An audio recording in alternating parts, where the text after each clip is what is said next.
नमस्कार दोस्तों, साथियों, संस्कृत साहित्य की श्रृंखला में आपका स्वागत है।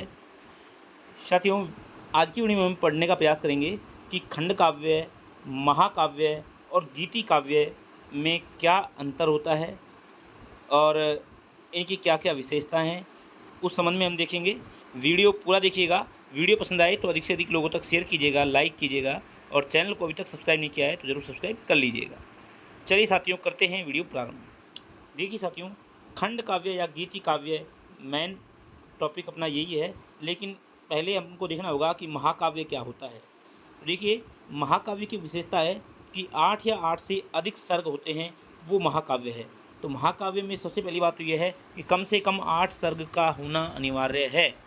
8 सर्ग से कम सर्ग नहीं हो सकते, तो 8 सर्ग या इससे अधिक सर्ग महाकाव्य में होते हैं। दूसरी बात है, जीवन के संपूर्ण पक्षों का वर्णन महाकाव्य में मिलता है, यानी एक कंप्लीट स्टोरी होती है, जीवन के सारे पक्षों का वर्णन यहाँ पर देखने को मिलता है। तीसरी बात यह है कि विस्तृत और व्यापक काव्य होता है, एक बड़ा काव्य होता है। और चौथी चीज़ है कि विषय वर्णन की प्रधानता होती है, इसमें विषय के वर्णन की प्रधानता दी हुई होती है, तो ये महाकाव्य होता है। लेकिन महाकाव्य का ही छोटा रूप होता है खंड काव्य। ठीक है, खंड माने टुकड़ा, तो ऐसा हम कह सकते हैं कि महाकाव्य का ही एक छोटा रूप जो होता है वो खंड काव्य होता है।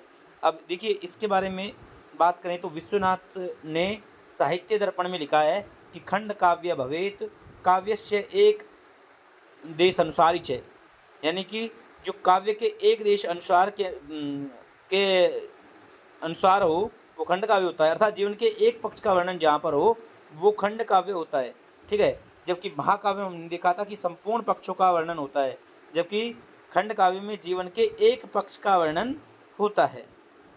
दूसरी चीज़ कि लघु काव्य होता है, महाकाव्य बड़ा होता है लेकिन खंड काव्य एक छोटा काव्य होता है और इसमें 8 से कम सर्ग होते हैं।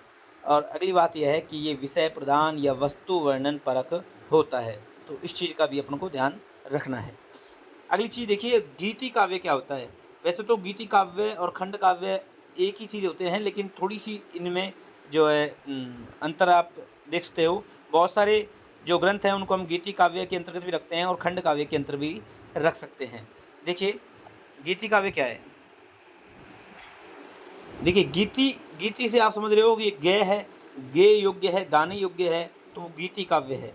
तो गेयात्मकता होती है, इसमें संक्षिप्तता होती है, भाव प्रधानता होती है, भाव अभिव्यंजन परक होता है, विषय प्रधानता होती है, श्रृंगार मूलक या भक्ति मूलक ये होता है, प्रकृति का तदात्मीकरण इसमें पाया जाता है, और नीति, श्रृंगार, वैराग्य, प्रेम, शोक, उल्लास, ऋतु वर्णन, ये सब का इसमें जो है वर्णन मिलता है, तो वो होता है गीति काव्य। एक तरह से खंड काव्य ही होता है, लेकिन जहाँ पर गेयात्मकता होती है और संक्षिप्तता होती है वो गीति काव्य के अंतर्गत रखा जाता है।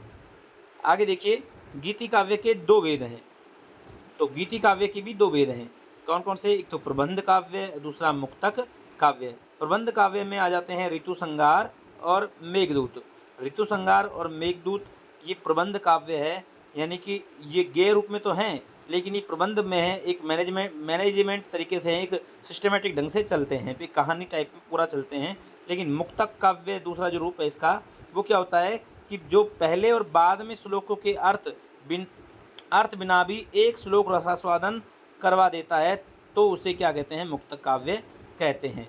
यानी कि यहाँ पर जैसे मुक्तक काव्य में श्लोक होते हैं और श्लोक में पहले वाले श्लोक के अर्थ की दूसरे श्लोक के लिए कोई आवश्यकता नहीं होती है, क्योंकि दूसरा श्लोक अपने आप में परिपूर्ण है, पहले वाला श्लोक अपने आप में परिपूर्ण है, तो यहाँ आपस में इनसे जुड़ा होना कोई ज़रूरी नहीं है। तो ये मुक्तक है, फ्री है आपस में, तो ये मुक्तक काव्य के अंतर्गत आता है। जैसे कि आप महाराजा भर्तृहरि के जो त्रिशतक हैं वो मुक्तक काव्य के अंतर्गत रखे जाते हैं। तो साथियों, इस वीडियो में हमने देखा कि महाकाव्य क्या होता है, खंड काव्य क्या होता है और गीति काव्य क्या होता है। तो आशा करता हूँ आपको अच्छे से समझ में आया होगा। वीडियो पसंद आया हो तो उसको अधिक से अधिक लोगों तक शेयर कीजिए, वीडियो को लाइक कीजिए, चैनल को जरूर सब्सक्राइब कर लीजिएगा। मिलते हैं नेक्स्ट वीडियो में, तब तक के लिए जय हिंद, जय भारत।